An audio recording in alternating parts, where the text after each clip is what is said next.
Good evening, and welcome to the March 20th, 2024 meeting of the Lower Merion Board of Commissioners. Now, before we start, please silence your cell phones. Amplifying equipment is available for those who are having difficulty hearing. If you have a hearing aid equipped with a telecoil, this room will work with that. And also, when the room is available for public comment, comment will first be taken by those who are here physically in the room, then we will take comment from people who are attending virtually. We ask that you introduce yourself and tell us roughly where in the township you live before you make your comments. So will the March 20th, 2024 meeting of the Lower Merion Board of Commissioners please come to order and all rise for the Pledge of Allegiance to the flag. I pledge allegiance to the flag of the United States of America and to the republic for which it stands, one nation, under God, indivisible, with liberty and justice for all. Madam Secretary, will you please call the roll? Thank you, Mr. President. Mr. Rossman has asked to be excused. Mr. Bernheim. Present. Mr. Churchill. Here. Mr. Courtney. Here. Ms. Epstein. Present. Mr. Gavin. Present. Mr. Grimes. Here. Ms. S. Kramer. Here. Ms. G. Kramer. Here. Mr. Stevenson.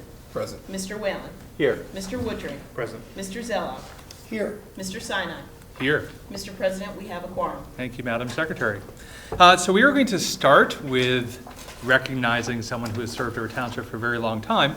So I'm going to ask myself, Township Manager McNeely, and Superintendent McGrath, if I can still call you that for a bit, to join us here in the Oval. Another week or so.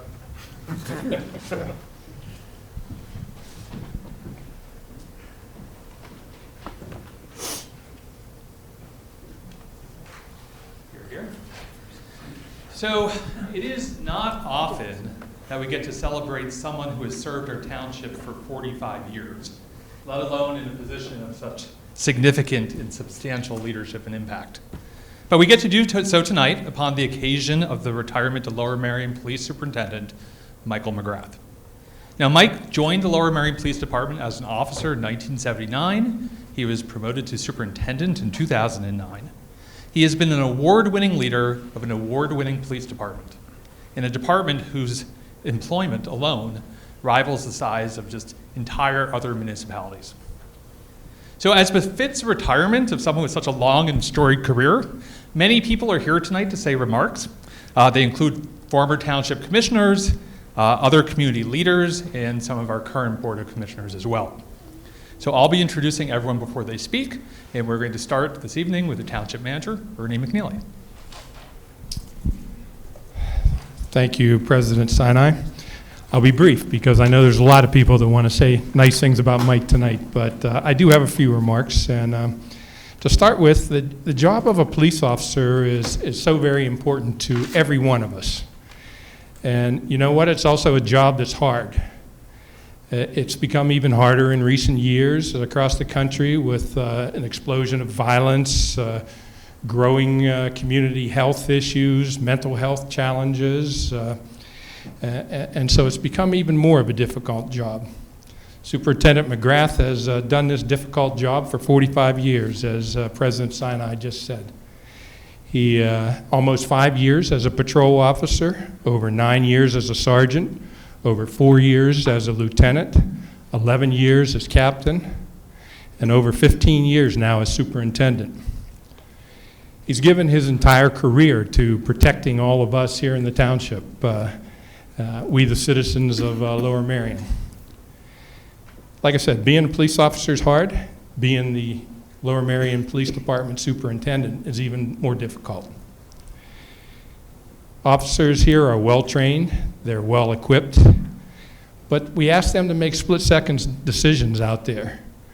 And while they have a difficult job to do, the superintendent has an even more difficult task because he has to reinforce, he's got to judge, he's got to support, he's got to own those split-second decisions that his officers make out there. And Superintendent McGrath has done that well over 15 years. In my 10 years of working with Mike McGrath, he's been a consummate professional, dedicated to making the LMPD one of the premier police agencies in the state, perhaps in the nation. You also could always count on Mike to be a partner with every other department in Lower Merion. Lower Merion provides a lot of different services. We have a lot of departments, a lot of senior staff. Mike was always there to lend a hand and help, always there to be a partner. And finally, you know, I've never gone to any kind of major event in Lower Merion in the 10 years I've had to work with Mike, whether it was a protest, whether it was a parade, whether it was a big community event, that Mike McGrath wasn't there.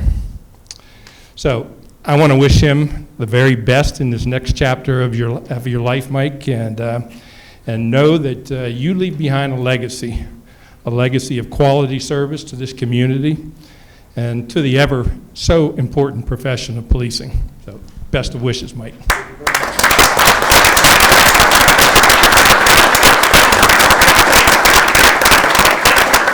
Thank you, Ernie. I'd like to ask Dave McComb, Mike McKeon, and Christine Dixon Anderson to come join us in the oval here.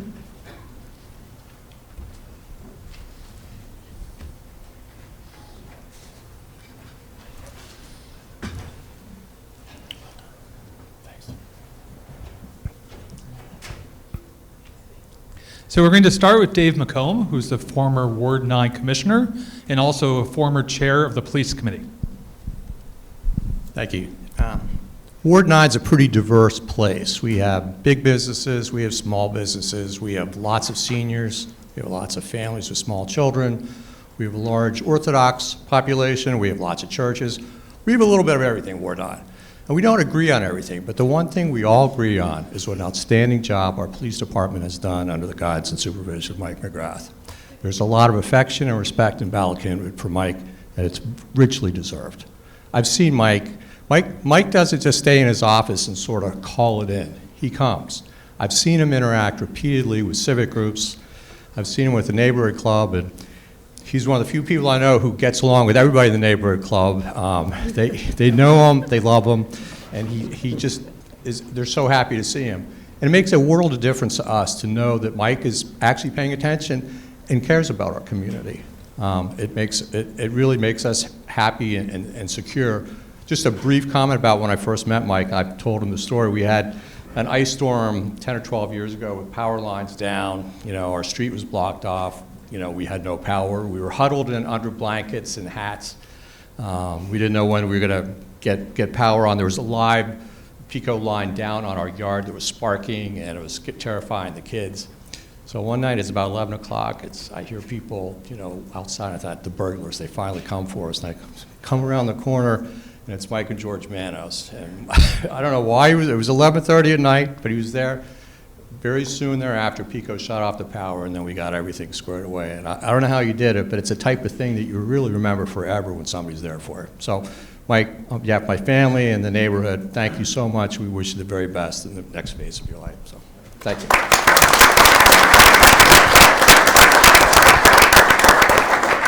Thank you, Dave. And next, it's Mike McKeon. It's a former commissioner from Ward 3. Thank you. Yeah, I was the commissioner of Ward 3 from 2018 to 2023, but I also was born in Lower Merion, late 1977, and grew up here, spent most of my life here, and raised a family here. So I'm speaking not just as a former commissioner, but as also really a lifelong resident. And I just want to thank you. You know, growing up here, I always felt that this community was very safe. That, you know, our police did an excellent job trying to make sure we were safe all the time. Obviously, it's not without its own risks. I believe Officer Setzer died in the line of duty in 1988. But, you know, if I think back from between 2000 to 2015, I don't think there were any murders in the township. You got a township of 60,000 people, so to go 15 years or so without a murder, and some of that's, I think, with some luck too. But it's, you know, it's amazing. It makes you feel like it's not, you know, it's about as safe as you can make it under the circumstances. So I have a lot of gratitude for that. And also, we heard our Township Manager McNeely mention the words hard and difficult, and I really came to appreciate that. Once I got on the board and started working with you. And we have a lot of decisions that we have to make as commissioners, you especially as a superintendent. You can't make everybody happy. You have to make the hard and difficult decisions. And it's very easy to make the easy decisions where everybody wants something. But when people have different divided opinions, you have to use your judgment and make the best decision you can. So I appreciate you. And while I don't have a story like Commissioner McComb, where I saw you at 11:30 at night, unfortunately, but I appreciate you out there keeping us safe, making the tough decisions that not all of us can make, and just keeping this as a great community. So thank you very much for your service and your time at Lower Merion.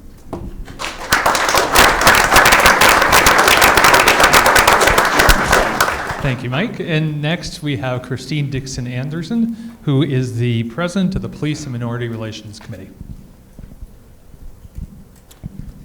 I also have the pleasure of serving with Mike on the Civil Service Commission. I am the chair for that also. And I broke mine down. On behalf of the Police Minority Relations Committee, congratulations to you on your retirement. We have worked together for a number of years with the goal of keeping the lines of communication open and improving the relationship between the community and the police department. Good luck and enjoy retirement.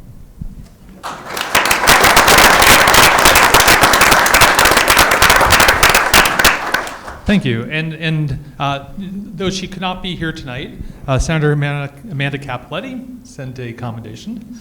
And it is here, and if I hold this up, it's going to fall out, so I'm going to try and do this. And I'm not going to read it because it is really, really long, but it is basically a statement of congratulations and gratitude from Senator Capoletti. I'm going to put it here because otherwise you'll be holding on to it for the rest of the evening. Okay. So thank you. So the next set of people that I would like to invite to the Oval are going to be current commissioners. I'd like to invite Andy Gavrin, Josh Grimes, and Scott Zilov, and Dan Bernheim to join me in the Oval.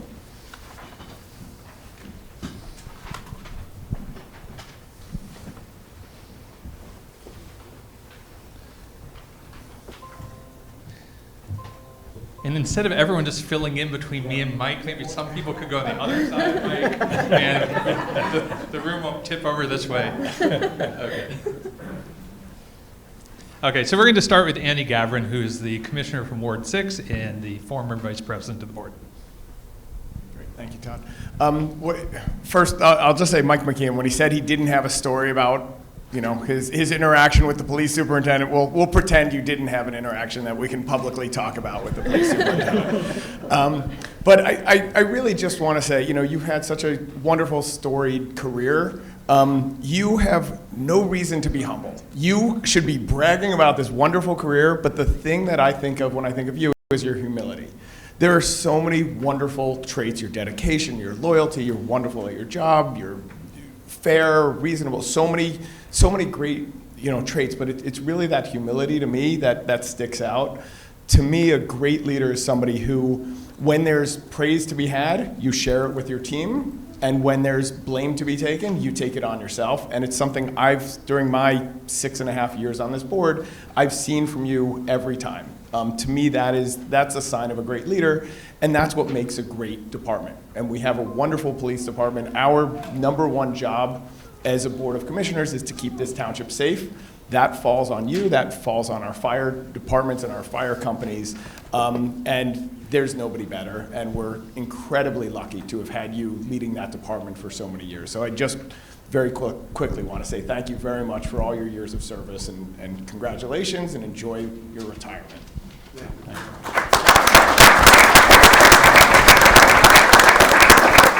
Thank you. Next is Josh Grimes, who's the commissioner from Ward 2. Thank you. And first I'm going to apologize. I wrote this out, so I make sure to get it right, so I stay on your good side. So forgive me for reading. Yes, one more week. That's long time enough. So, Mike, your tenure with the township is not just extraordinary in terms of length of service, it's also distinguished with respect to the changes in policing you've seen and embraced over the years. When you first joined the department in the early 80s, and I assume it was the 80s and not the 90s, the 70s, I'm sorry. Public safety was administered in a very different manner than it is today. Policing was hardly carried out the way we consider progressive by today's standards. As you rose through the ranks to become superintendent, the best practices for law enforcement evolved, and they continue to change and evolve today. At the same time, our township and its residents have changed. There's more diversity in our neighborhoods today than in 1980. Our residents have different needs and expectations for the police than they did years ago. To your credit, you've adapted the department to many changes in Lower Merion and policing techniques. You've implemented programs such as de-escalation training, inherent bias training, Citizens Police Academy, and Coffee with a Cop. You oversaw important innovations like the use of body cams by our officers, and these reforms were implemented without sacrificing the high standards our community expects from our police department and the many fine officers who wear a badge. In my time as commissioner, I've had a front row seat to watch your leadership. I've seen you steer the department through challenges like the George Floyd protests in 2020 and demonstrations arising from the Middle East conflict just a few weeks ago, and several local controversies. And your cool head and confident manner in any situation is very reassuring to commissioners and the public when a problem arises. I've also worked with you to address concerns of civic groups and individual residents. You take the time to listen to people and respond to their requests in a way that assures them the LMPD understands their concerns and is responsive to their needs. The township is fortunate that you leave behind a department command structure and many, many dedicated officers who will continue to serve our residents and businesses effectively and professionally into the future, and I thank them for their service as well. Mike, personally and on behalf of Ward 2's residents, thanks for dedicating your career to the service of Lower Merion Township. I wish you, Roseanne, and your family the best as you embark on your retirement.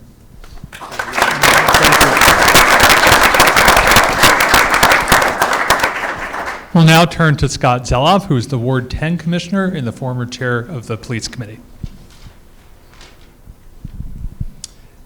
Thank you, Todd. I too wrote out my remarks to make sure that I didn't forget anything. Mike, I was chair of the police committee. I'm currently vice chair, so you and I have gotten to know each other pretty well. I was here when we appointed you in 2009 when we made that right decision. You are the longest serving member of the management team, and you're just about the longest serving current employee, having been here for over 45 years. You never worked anywhere else. You had a chance to work in the family insurance business, and you passed on that to come into law enforcement. And you selected us over a Bucks County department, and you never looked back. So you have been here since 2009. You went to the FBI National Academy. You graduated from Westchester. You went to Leadership Mainline. You're on the Law Enforcement Advisory Committee of the ADL. You are active in the Police Chiefs Association of Montgomery County, and you're highly regarded by your peers, a number of whom are here tonight. And welcome to Lower Merion. Great that you're with us. When you and I chatted last week, you told me why you wanted to go into law enforcement. It was 2 words: helping people.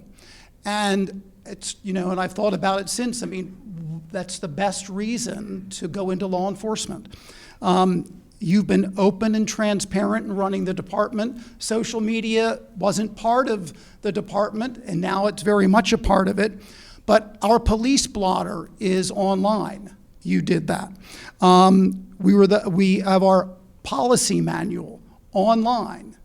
You did that. I'm not sure anybody else is doing that. So our use of force policy is there for people to see. We post our traffic stop data with race, gender, and the enforcement taken. We were among the first, if not the first, and I don't know if others are doing that. We've won many awards. We have lots of accreditation. You are a leader, you are an innovator, you supported our training with an emphasis on de-escalation and impartial policing, the body-worn cameras. If you want to know about the body-worn cameras, you push a button on the police website, it tells you more about it. You want to know about police training, you go press the button on the link and you learn more about it. What's on the LMPD website is everything. As Commissioner Grimes mentioned, you initiated Coffee with a Cop. You were very active in Race for Peace, and you always attended the PMRC meetings that Christine Dixon Anderson spoke so well about. You've been forthright in speaking and writing about poor policing in other parts of the country and incidents that have occurred over these last several years. You started the Narcan program. We have annual deer culling. So I'm almost done.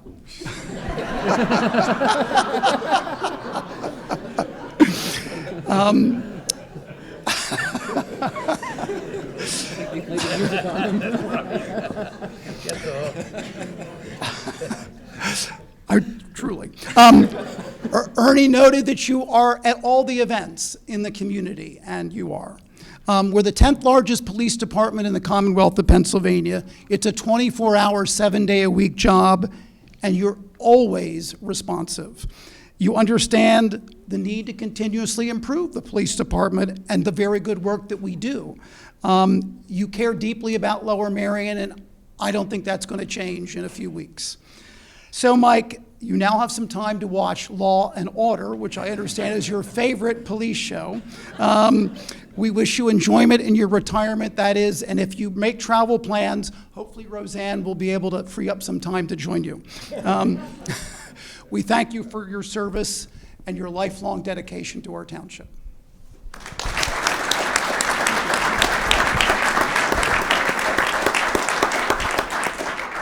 We will now turn to Dan Bernheim, who is the commissioner from Ward 1 and the prior president of the board. Thank you. And Mike, it's hard to find the words, but President Sinai will confirm this. I said to him that this evening, I want to go last, especially after Scott. That way, there will be all these people who are so far more articulate than I, and no one will be more thorough than Scott, and I can pretend, oh, he stole all the things I was going to say anyway. Right. So, but with that, I generally never write things out and do it just, from the mind or the heart, and this time comes from both. But there's an exception here, because I didn't want somebody to fact check me on this. And when I thought that, my gosh, you've been here since 1979, let's sort of put that in perspective. Jimmy Carter was president. Ron Jaworski was the quarterback of the Eagles. The price of gas, 86 cents a gallon.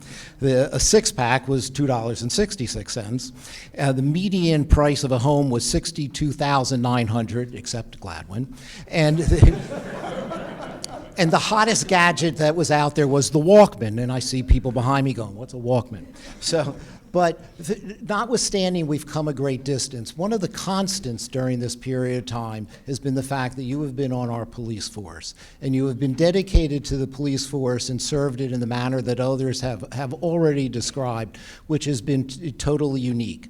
But there's something else that others don't know, or at least I don't think many of them know. During the pandemic, when there was the Emergency Act put into place by our governor, the one who was then in charge of our township was our superintendent of police. And there was a period of time that everybody was wherever they were at home, and coming out to the township, there would be the superintendent of police, our township secretary, our township manager, and during the time that I was the president, that was it. But this township ran without a hiccup whatsoever, and especially in the most difficult department, the police department. And all of the extra chores that they had to do during the pandemic that most people didn't even notice were being done was run smoothly and seamlessly. And while I don't mean to diminish for a second any of the work of the countless others who were involved in that, when it comes to the police department, that flows from the top and it goes down. And that was as unique could be. And I got a front row seat to watch that, as well as many other things that people have made a comment on this evening. And then there is one last thing, if I may. I've thought about this for a while. I owe you a public apology. One of the things that Superintendent McGrath has to do is come forward with our certain traffic ordinances, such as putting in stop signs. I submit that if every member of this township had the opportunity, there'd be a stop sign on every corner and road humps on every single street. But when then Commissioner O'Neill wanted one on Mount Pleasant and Harriton, and it was borderline whether it should or it should not be, I put up a picture there of what I said were two young gentlemen that were just moving in there. They were ages 4 and 2. They were my grandsons. And Superintendent McGrath goes, oh, the grandfather card.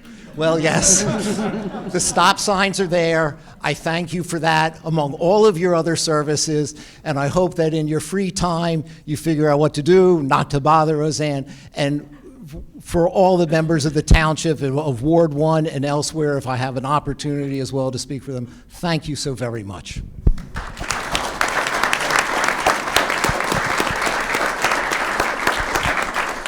Thank you, Dan. And Superintendent McGrath, before I give you a chance to add a few remarks, let me just say that it is clear that every single day you have been here, you have gone above and beyond for the Township of Lower Merion, and you've exhibited great dedication. And 45 years on top of that is also going above and beyond, and it's also tremendous dedication.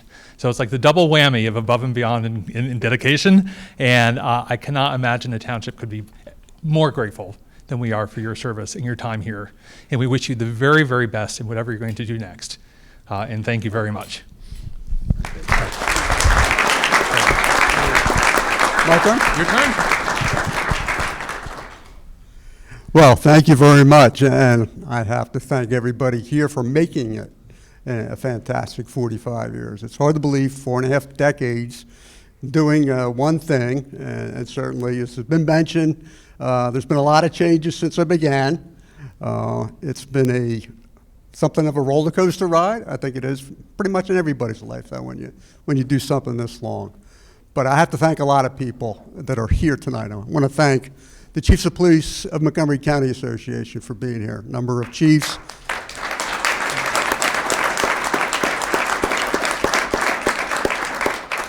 There's typically an association like that in every county in Pennsylvania, but constantly I hear about how great, when other people come in, how great the Montgomery County Chiefs of Police works together. So we can't do this just as the police department and all our officers does everything as a team. We have to be a team with all the different communities that surround us as well. That includes not just our local partners, but our county partners, our state partners, and our federal partners. And we work very well together, and I appreciate that. Thanks for coming out tonight, guys.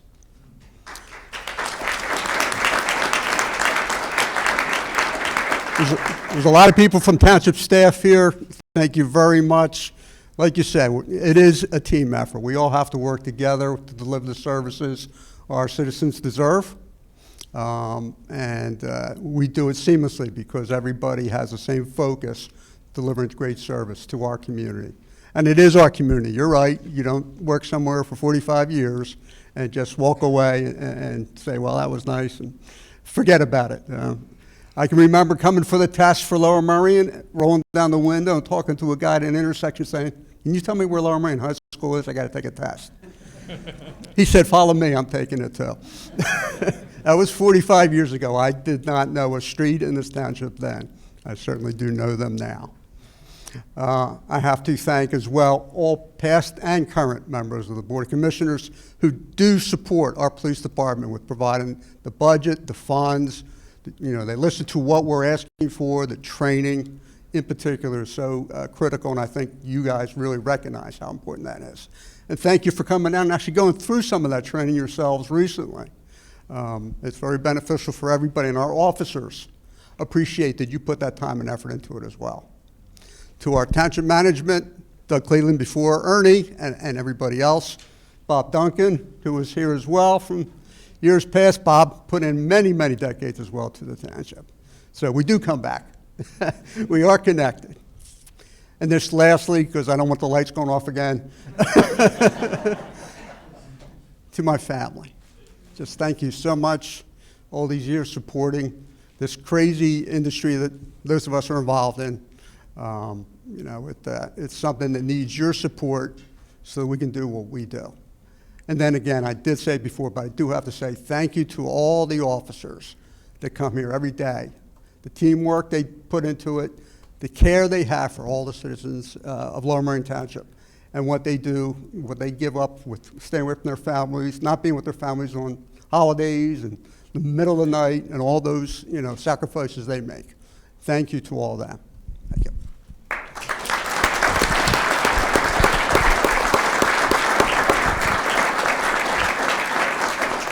So before we let you go, we have something first for your dear wife, and then also for you. Vice President Sean Kramer has these.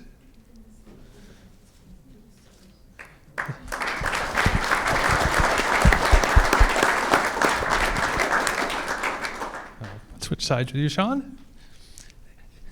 And I think the clock is not intended to be like, oh, the passage of time. Mike McKeon was 2 years old when you started here, kind of thing. But more like don't be a stranger. We will always be your family. Thank you again.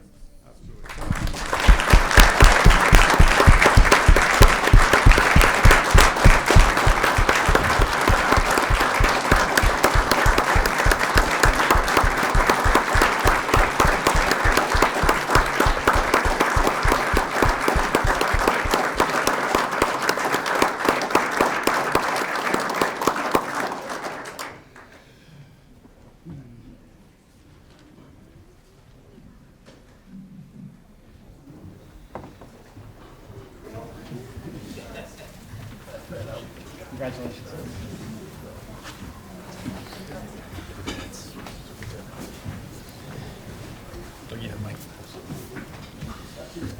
Thank you very much.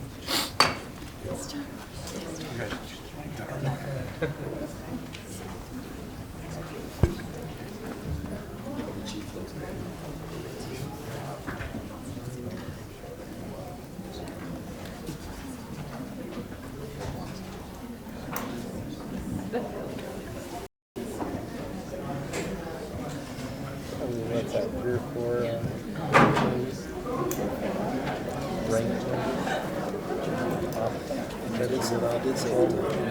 Sergeant, Lieutenant Captain, Captain. It was honest to God. Every word was true. There was an interview with Mike. Watched it. And in that interview, he said his favorite movie show is Law and Order. I didn't make that up. I wonder where you got it. It's like, I thought that was like a conversation.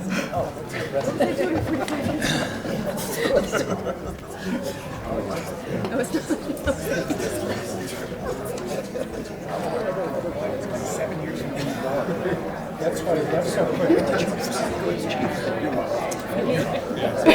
Nice to know. That's right. Okay, so we are going to resume our meeting. And the next item on the agenda is the approval of the minutes. So I will make a motion to approve the minutes of the stated meeting of the Board of Commissioners held on February 21st, 2024, as distributed. Do I have a second? Thank you, Vice President Kramer. All those in favor, please raise your hand. Opposed? Abstentions? That carries unanimously. A few announcements. The board met in executive session earlier this evening regarding the following matters: the billboard litigation, potential litigation involving a sewer easement, and personnel matters. Friday, March 29th, 2024, Good Friday, is a legal holiday.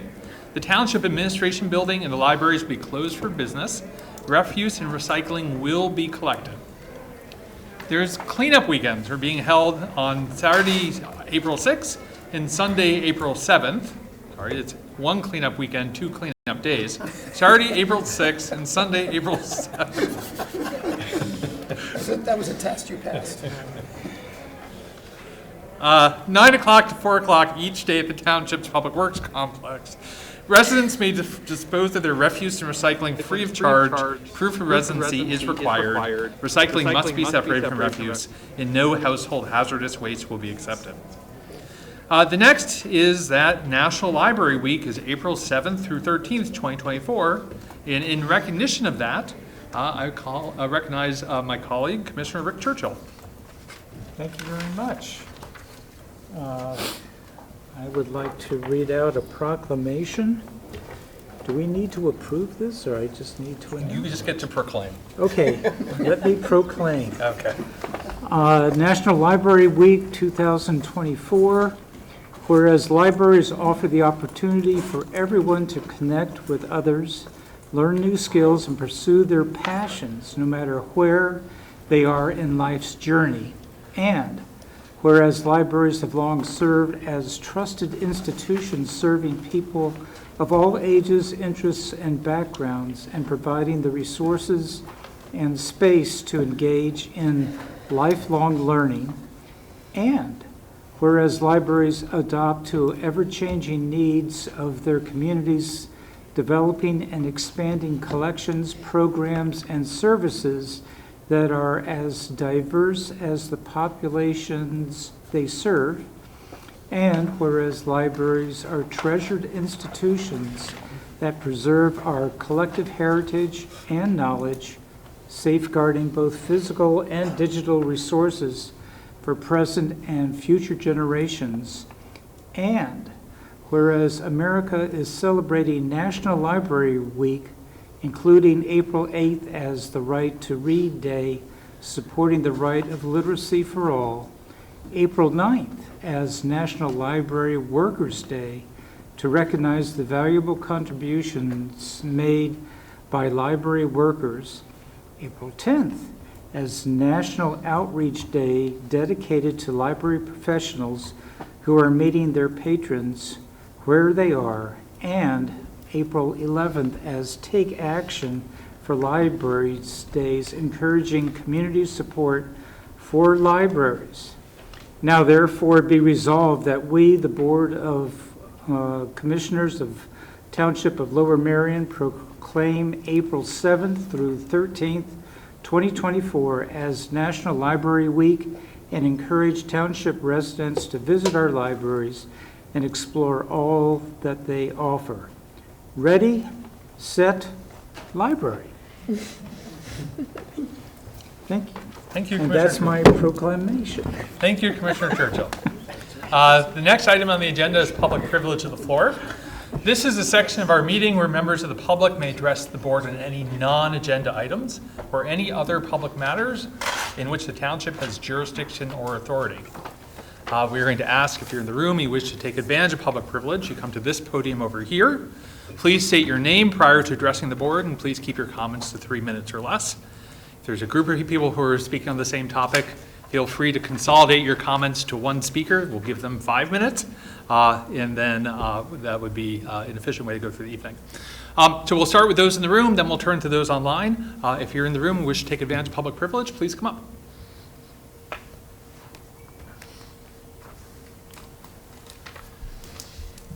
Good evening. My name is Mary Mikas. I'm a resident of 135 East Spring Avenue in Ardmore.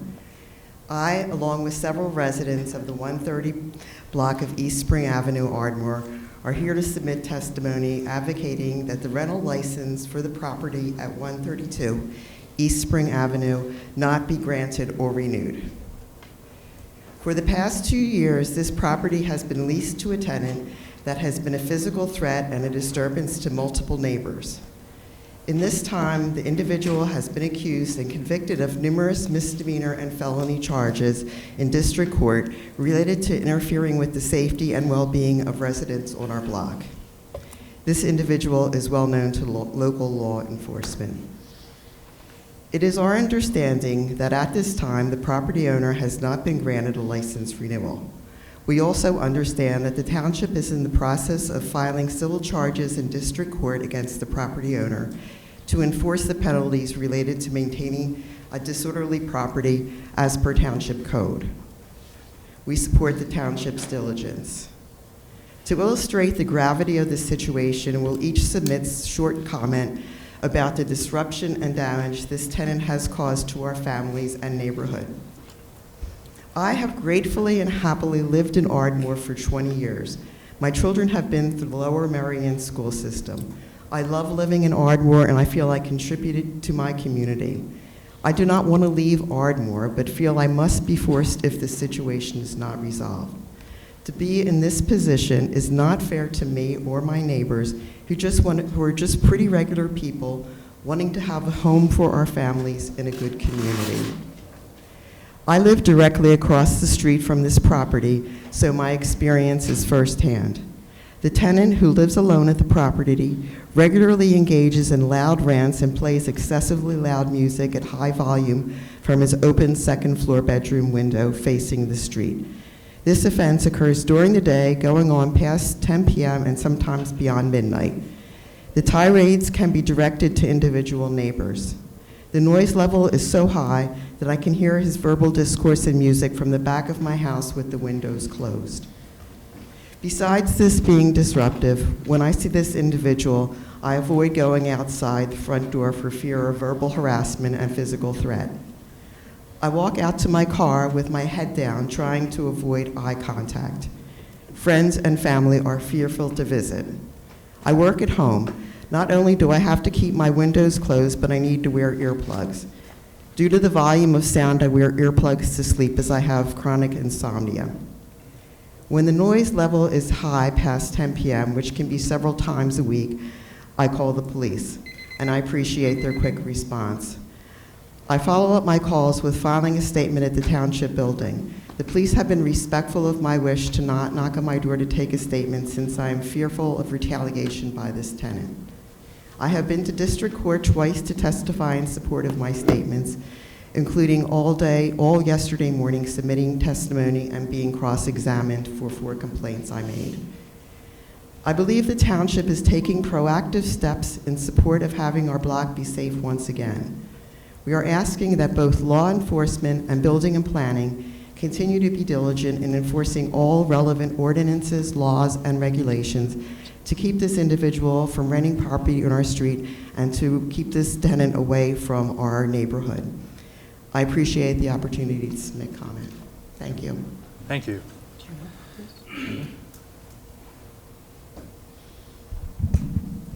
My name is Chris Reynolds. I live on the same block as Mary at 131 East Spring Avenue. I'm here to testify tonight. Sir, I'm going to ask you to pick up the microphone out of the holder, just move it a little closer to you. It'll be a little easier for us to hear. Thank you. So I'm here to address the same issue Mary just addressed with East Spring Avenue in Ardmore, and it's with a tenant who's renting from a landlord across the street from me. And it's going to be 2 years in May, I believe, since this landlord has rented to this individual who has, profound, severe mental illness, but seems to be uncontrolled in terms of a lot of the behavior exhibited, which includes shouting, cursing, extreme vile language, veiled threats.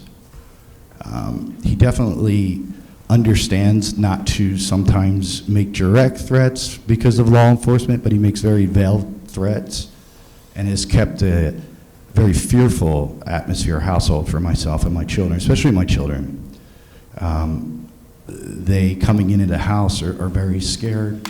They're sort of rushed when they get back to get out from the car to the house because he's shouting. Again, curses, racist language, homophobic language. And this is from his second story window, wide open, shouting out. So you can get the picture. What we found out over these past 2 years as neighbors is it is difficult to take action against the landlord, who should have some responsibility in terms of, well, we think, community and neighbors, that the person they're renting to is respectful of us as neighbors. And what we have found out is that building and planning really only takes action if there's conviction of 2 convictions within a year of either a felony or misdemeanor. It's a pretty high standard. So we've worked with building and planning, we've worked with the police. They've been responsive and have done what they can do, but if there's a way, maybe as a political body, it could be addressed that if there's a petition of a certain group of neighbors, community members who are concerned about someone renting to someone who exhibits this kind of behavior that's so disruptive, that some more action could be taken instead of just waiting for a conviction. It can take a long time, it's a lengthy process, and some people are unable to go through with going to court for this. So let's say there's 20, 30, 40 people, I don't know, there could be, because that's how loud this individual is yelling, that come to the township and say, look, we're having a problem with this renter, if some action could be taken against the landlord. Thank you. Thank you.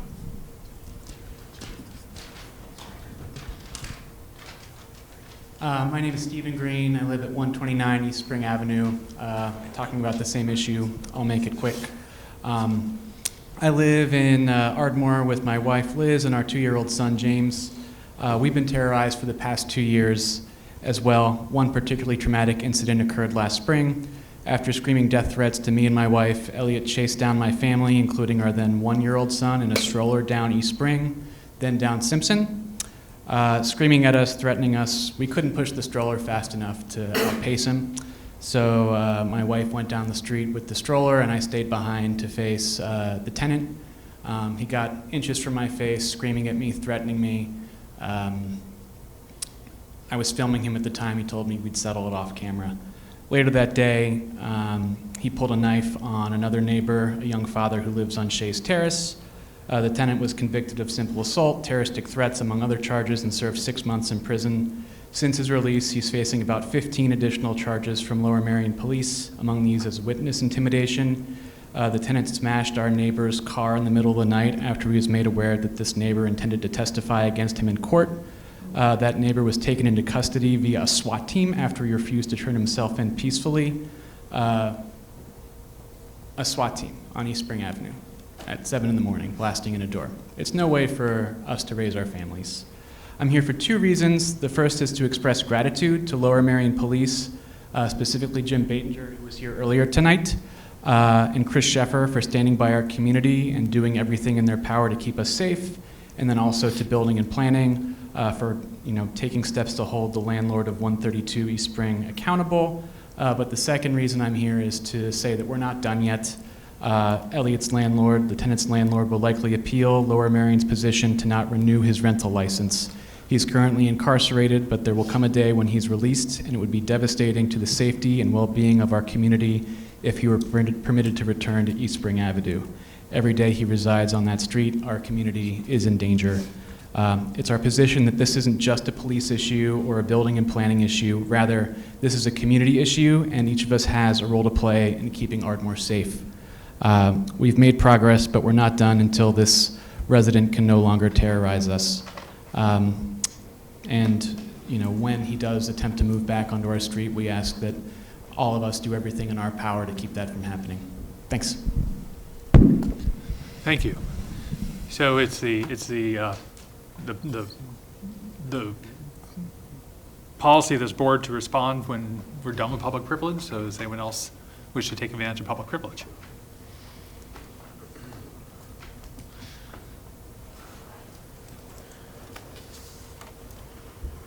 Good evening, Christina Chang, Penn Valley. I'm here tonight as a follow-up to last month's meeting. As you're all aware, the families of Lower Merion School District, those with kids attending Lower Merion High School, learned in January of this year that 500 of our students will be losing bus transportation in September 2024. We are still eagerly awaiting the results of PennDOT studies and any additional work and efficiencies the school district can perform to provide us an update. But in the meantime, a group of parents have been studying the walking routes to Lower Merion High School, and we've identified some areas that could use some improvement in terms of pedestrian safety. I've emailed all of you some of this information, so I won't go into it in detail. I'll just highlight a couple of the areas. Right in front of Lower Merion High School, the walkway to Arnold Field, along Montgomery Avenue and the intersection to Owen and Church Road. Dr. Yanni is supportive of the idea to paint colorful 3D crosswalks. This concept has been proven in other cities and other suburban communities to really highlight for drivers that they're approaching an area with a lot of pedestrians and students, and we think that this low-cost initiative can improve safety around the high school. Additionally, there are some walkways such as Montgomery and Bryn Mawr Avenue that has a lot of vehicular traffic, and there's no painted crosswalk at all. That would be a really simple change there with yellow pedestrian crossing signage as well.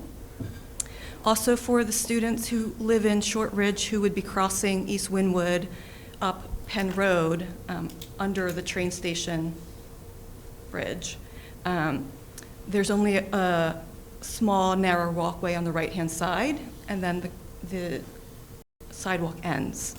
And so there's no painted crosswalk across the train parking lot entrance, and then the students will have to cross left onto the other side of Penn Road, where there is also no crosswalk, and pedestrian signage would be helpful there as well.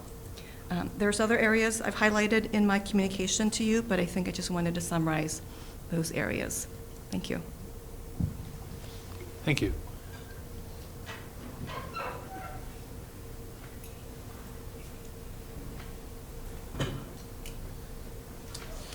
Hi, good evening. Oh, sure.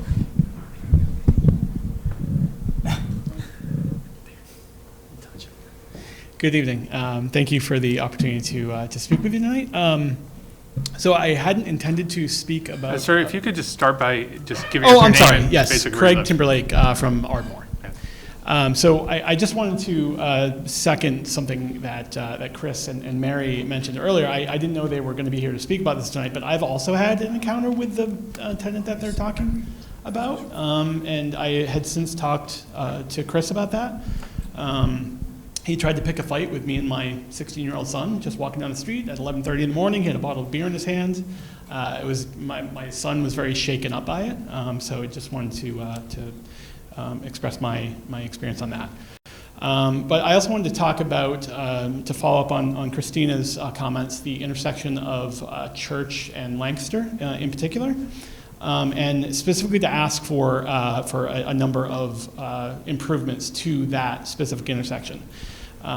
First, high visibility crosswalks. Second, elimination of the parking spaces in front of Wholesale Granite and the addition of temporary curb extensions using paint and flex posts, or better yet, concrete barriers to shorten the crossing distance for pedestrians.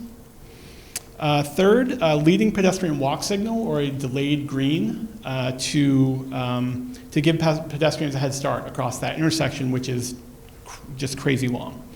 And fourth, priority planning and funding for all of the safety improvements for that intersection that were recommended in the Ardmore Master Plan. That's it. Thank you very much for your time. I really appreciate it.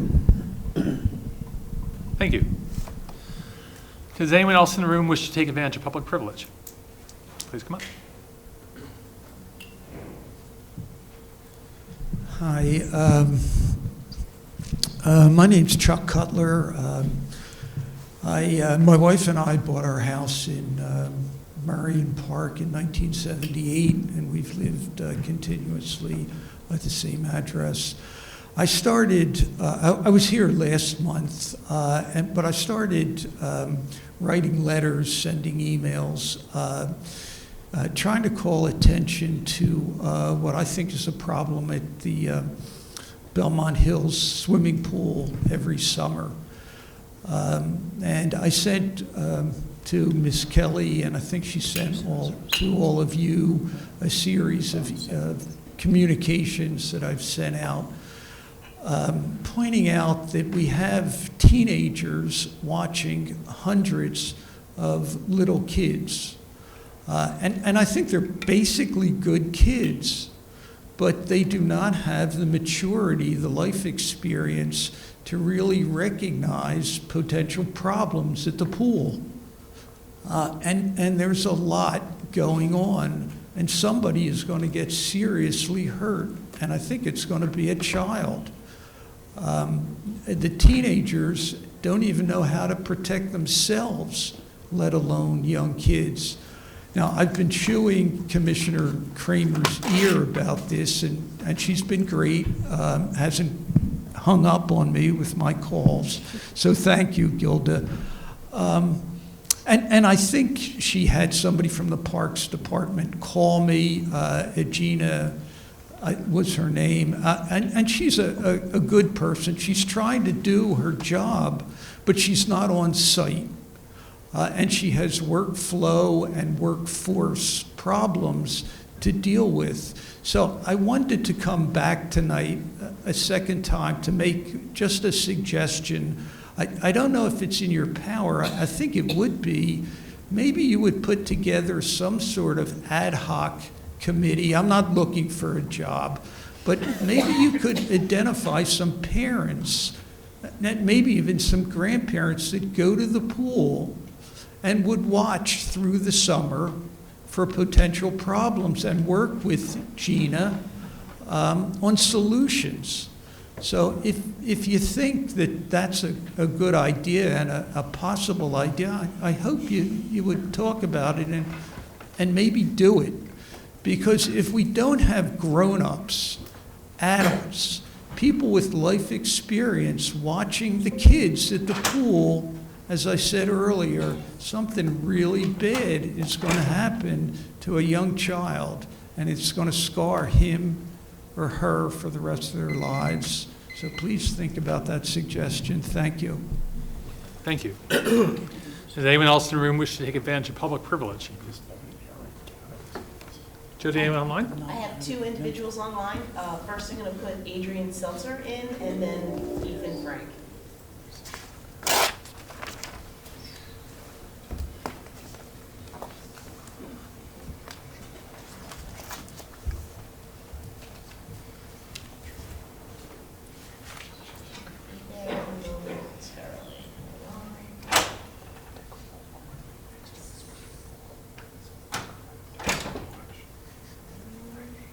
Let's start with Ethan Frank because Ms. Seltzer's not going through for whatever reason. Okay.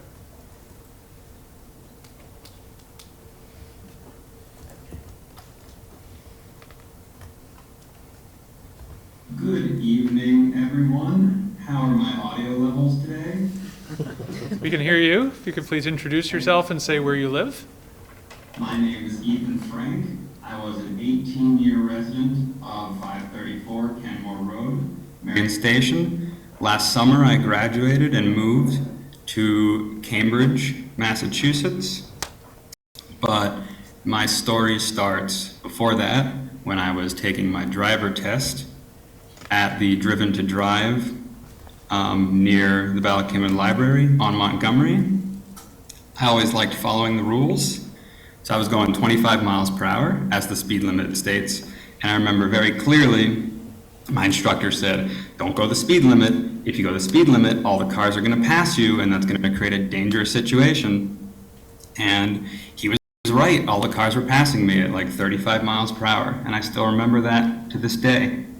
But they aren't speeding because they're malicious or evil. It's because the roads are designed like roads where you can drive safely at that speed.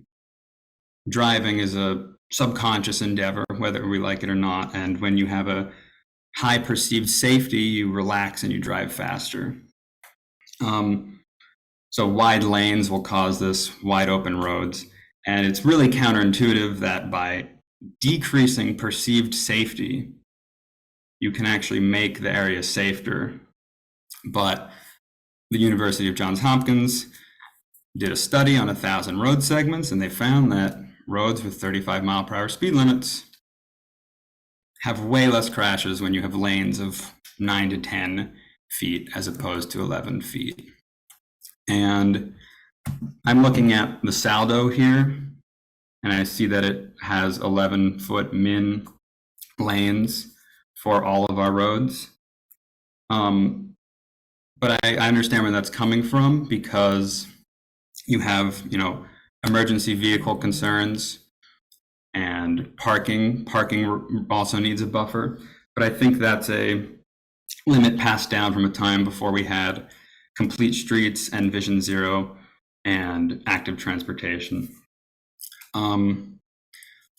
This is all leading to the sidewalk master plan, because there's no better time to upgrade a street than when you're already doing construction on it.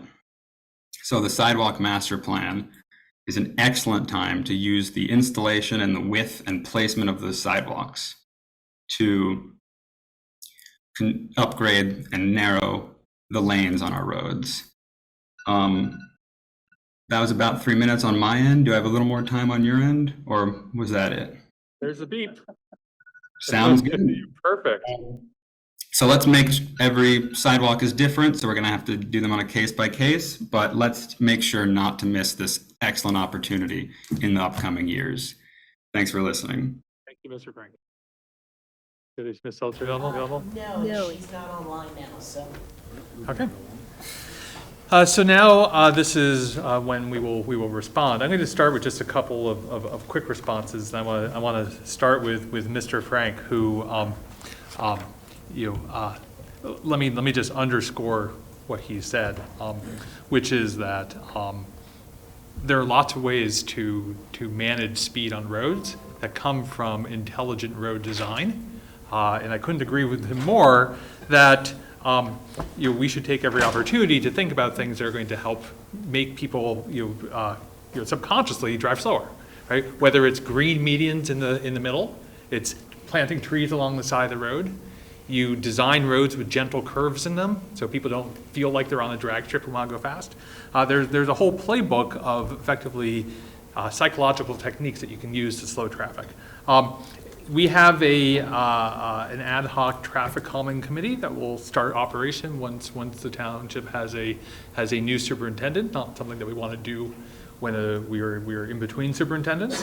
But this is the kind of thing that certainly personally I hope that committee would look at. There are smart things people can do, that townships can do to try and slow the speed of traffic that are more than just like putting a sign up that people are going to ignore or have the experience that I also have with my driving instructor of saying, hey, if you go slow, you're going to get rear-ended. Slow is the speed limit. And I'm from Massachusetts. Believe it or not, Massachusetts is worse than here, but only a little bit. And then the other is for the recommendation of the ad hoc committee at the pools. I appreciate the heads up about and the concern about the pool. I think the township will take that seriously and look at it seriously. I just want to make a distinction between what we do up here, which is set policy and legislate, and the stuff that the gentleman to my right, from your perspective to the left, does, which is manage the township. And we need to leave the management of the township to the township manager and to the township staff. And we appreciate the heads up because we can turn to the township manager and say, hey, let's make sure this is taken care of and that the pools are safe.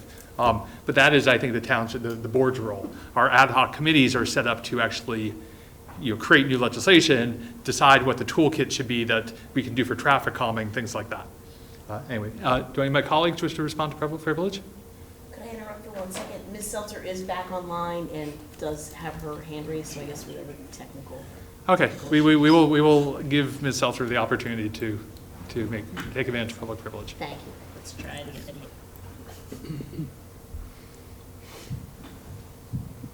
Okay. There we go.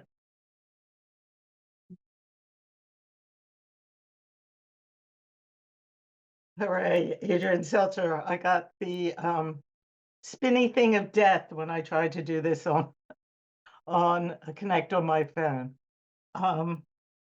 Hello, Adrian Seltzer, Winwood. I would like to extend my congratulations to Superintendent McGrath on his retirement. I know that the township had sent out a traffic and walkability survey. I know I advertised it on the Stand Up for Lower Merion and Narberth newsletter, and I was wondering when the results of that would be out, because I think that results on what the priorities are from the people that filled it out would be helpful in where you put the dollars and cents that are needed to make it safe for high school students to walk to school. Also, when you were talking about salaries for the lifeguards and students that work at the pools, this board decided not to put a minimum wage of $15 that was part of those part-time positions. So you might be able to recruit some adults, for lack of, adults for the pool if you did raise that minimum wage to 15. Also, when I was going through the finance reports, I noticed that Pannoni Brothers is one of the your largest vendors.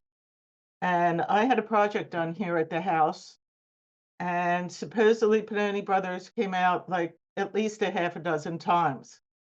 I was home most of those times, according to the dates. Not once did they knock on the door and say they were there, leave their card to let me know that they had actually come. And I think that if you're doing that much business with them, and they're charging residents a certain amount of money, that they should let the residents know that they're there. Whether it's a little card in the door or something. They're a business card. So I think that the way they conducted the business was not very professional. And that's it. And I thank you very much for listening. Thank you.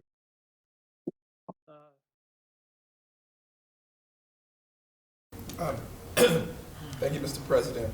First, I want to thank the comments about the sidewalks. I think it's important that we continue the dialogue, and I appreciate that our sidewalk committee leadership is continuing to work with the school district on that work, as the safety of our students is important.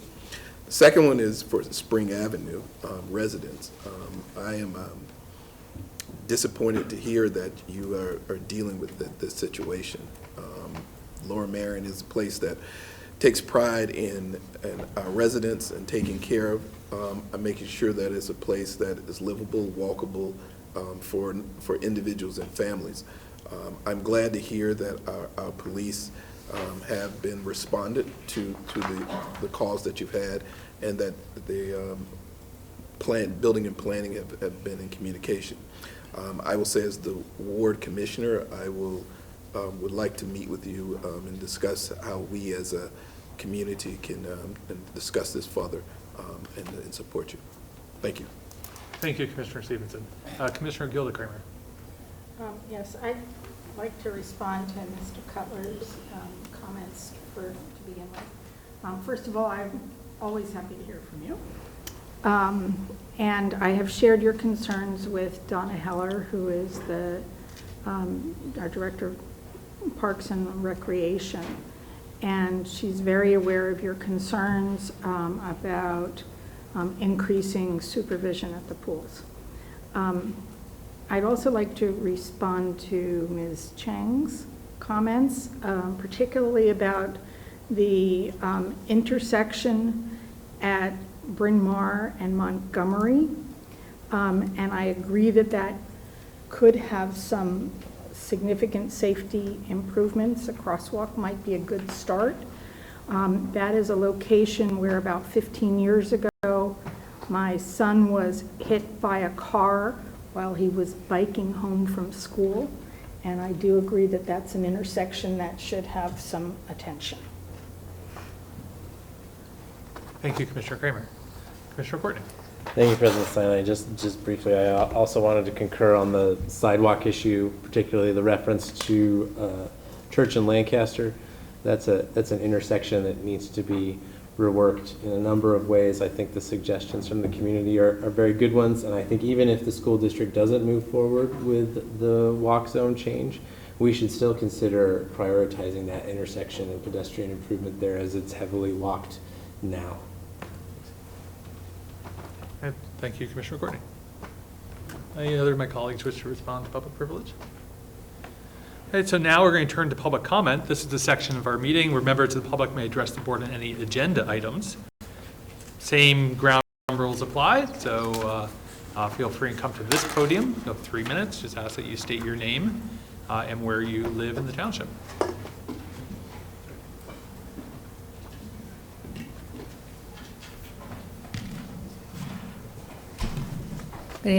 Good evening. I'm Carla Marat. I'm from Marion. I'm speaking on the noise ordinance amendments. I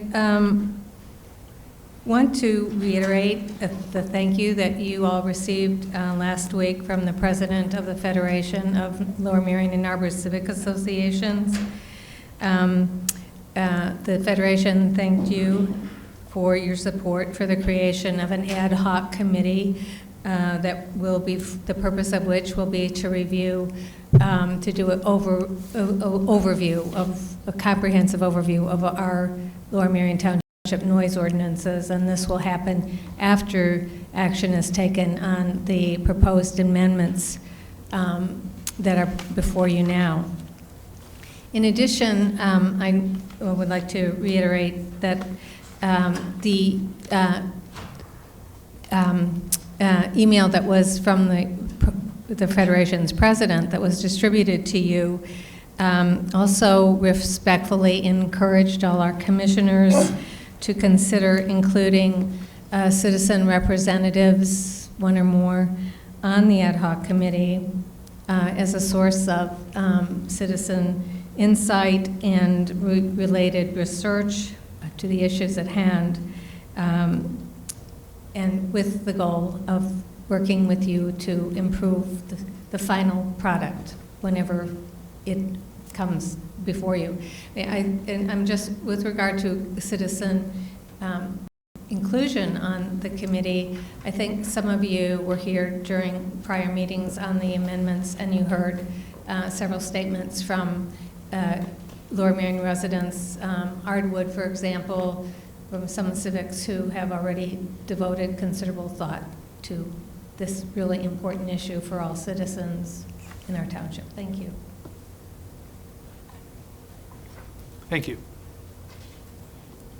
Anyone else wish to take advantage of public comment? Okay. Seeing none, do you have anyone online, Jody? Yes, Ms. Seltzer, and I'll put her in. Okay.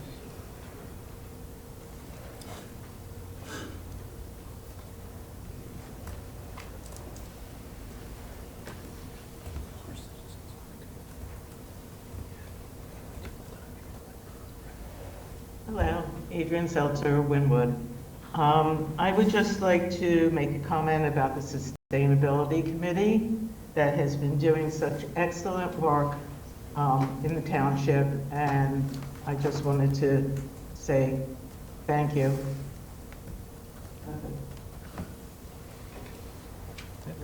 Thank you, Ms. Seltzer. Jody, is anyone else online? No. Okay. Do any board member wish to respond to any of the comments? Commissioner Courtney. Thanks, President Sinai, and Ms. Seltzer, thank you for the support. Thank you, Commissioner Courtney. Anyone else? Okay. So that closes public comment. We are going to move to the consent calendar. I will be removing item A with the escrow releases. Does anyone else wish to remove anything else from consent? Okay, I'm going to move that we approve the consent calendar as amended. Thank you, Commissioner Whalen, for the second. Madam Secretary, would you please call the roll? Thank you, Mr. President. For the adoption of the consent calendar, Mr. Bernheim. Aye. Mr. Churchill. Yes. Mr. Courtney. Yes. Ms. Epstein. Yes. Mr. Gavin. Yes. Mr. Grimes. Yes. Ms. S. Kramer. Yes. Ms. G. Kramer. Yes. Mr. Stevenson. Oh, sorry. Mr. Whalen. Yes. Mr. Woodring. Yes. Mr. Zello. Aye. Mr. Steiner. Yes. The consent calendar is duly adopted. Thank you, Madam Secretary. Now, the item I remove from consent is the escrow release on page 4 of your packet. And so what was originally there was not the correct escrow release. So I'm going to move that we amend the escrow release for 111 West Montgomery Avenue to change the release number from 5 to 6 in the amount to $5,500. Do I have a second? Thank you, Commissioner Bernheim. Any board questions or comments? Okay, seeing none. Madam Secretary, do we do this with a hand vote? Or? Yep. Okay, all those in favor, please raise your hand. Opposed? Abstentions? Madam Secretary, that carries unanimously. So with that, is there any unfinished business to come before the board?